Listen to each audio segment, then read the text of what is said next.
Every spring, the same thing happens. Your dog starts scratching, the ears get red, the paws get chewed, the skin flares up. You go to the vet and you hear the same two words: seasonal allergies. You get a prescription, the itching subsides, you feel relieved, and the next spring it starts again, sometimes worse than the year before. Here's what most owners are never told: pollen is the trigger. The problem is why your dog's system is responding to a normal environmental input as if it were a threat. And the answer to that question is not an antihistamine, it is in the gut. I'm Dr. Gunaim, PhD in veterinary microbiology and immunology. Immune dysregulation in response to environmental and dietary inputs is exactly what my research background covers. If you have been managing your dog's seasonal symptoms for more than 1 year, you already know that the antihistamine or the Apiquel is not resolving anything. It is buying time. The underlying pattern continues. Each year, the window of reactivity may widen, the symptoms may intensify, and the dose may need to increase to achieve the same suppression. You have probably wondered whether something deeper is going on, whether there is a reason some dogs react to spring and others do not, whether the food your dog eats every day has anything to do with how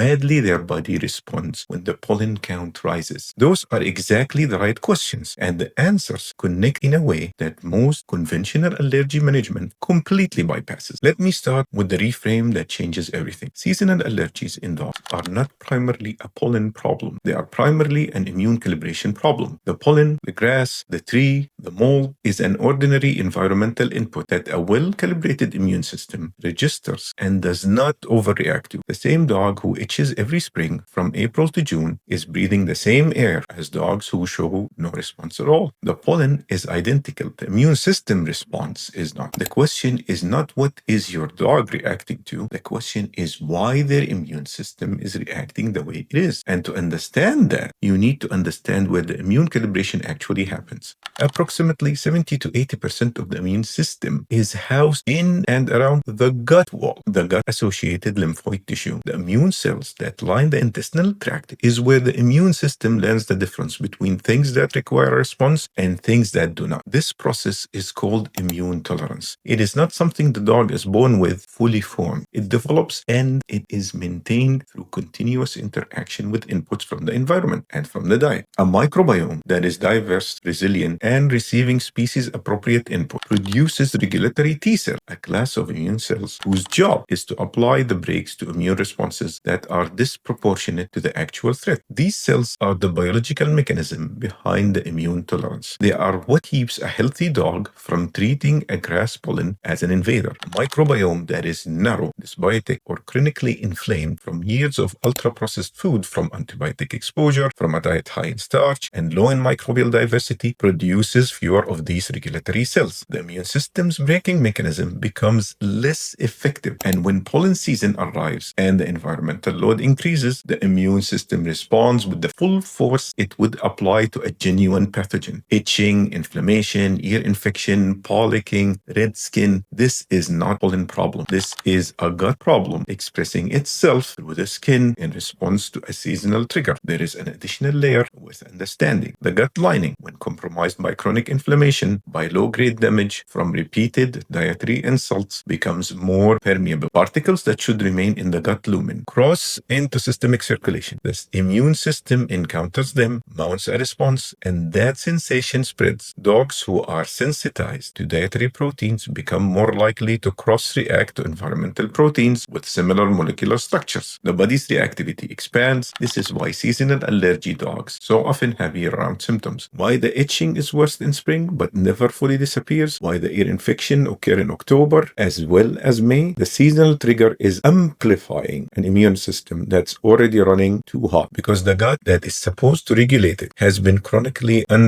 supported. I put together a free guide on exactly this: why chronic symptoms keep returning and what actually addresses the root cause. It is at drgunaim.com. The link is in the description. Here's what the biological standard for immune resilience actually look like. A dog whose gut microbiome is well supported through species-appropriate nutrition, through diversity of inputs, through the absence of chronic inflammatory load, has an immune system that is well calibrated. It responds to genuine threat and does not overreact or ordinary ones. Seasonal triggers may still register, but the response is proportionate. Not a week of relentless scratching, not recurring ear infections from April to June, a measured response that resolves. This standard is not theoretical. It is what we observe clinically in dogs with species-appropriate diets over time. The improvement in seasonal reactivity is not immediate. The microbiome takes months to rebuild, and the immune system takes time to recalibrate. But the trajectory is consistent. Less reactive each year, narrower windows, milder symptoms. Eventually, for some dogs, no meaningful seasonal response at all. The reason is simple. You have changed the substrate the immune system is being trained on. You have given the gut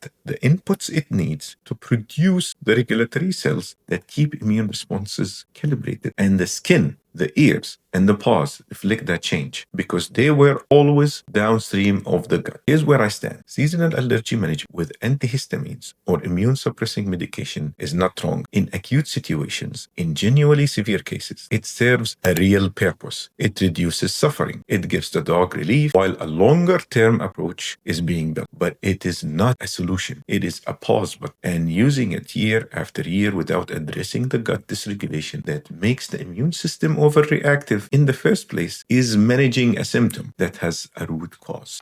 The root cause is a gut that has been chronically undernourished for immune regulation. The address is species-appropriate nutrition that supports microbiome diversity, reduces the inflammatory load on the gut wall, and rebuilds the immune system's capacity for self-regulation. That process takes time. It takes consistency, and it works not as a replacement for veterinary care, but as the foundation that makes every other intervention more effective and eventually less necessary. Here's what I want you to do this week. 3 additions that start moving the biology in the right direction without requiring you to change everything at once. First, add omega-3 fatty acids to the bowl. A small tin of sardines in water, not in oil, not sauce, 3 to 4 times a week. Omega-3 fatty acids, specifically EPA and DHA from marine sources, are among the most evidence-supported dietary inputs for reducing systemic inflammation and supporting the regulatory arm of the immune system. They do not suppress immune function the way medication does. They support the immune system's own self-regulation. That is a meaningful difference. Second, add a source of beneficial bacteria. A tablespoon of plain unsweetened kefir or a small serving of fermented vegetables introduces live microbial diversity directly into the gut. This is not a cure, it is a directional signal. You are beginning to repopulate the microbial environment that produces the regulatory cells the immune system needs. Third, look at the protein your dog has been eating daily for the past year or more. Long-term repetitive exposure, particularly a denatured protein from an extruded kibble, is one of the drivers of dietary sensation that crosses over into environmental reactivity. If you have been feeding the same protein for over 12 months, consider rotating, not abruptly, gradually, using the framework from the raw feeding series on this channel. None of 3 steps is a seasonal allergy treatment. Each one is a gut support action that, maintained consistently, shifts the immune system's baseline over time. If your dog has been struggling with seasonal symptoms year after year, and you are ready to address what is actually driving the reactivity rather than suppressing it each time it appears, I'm putting together something specifically for dogs like yours. It is called the Itchy Dog.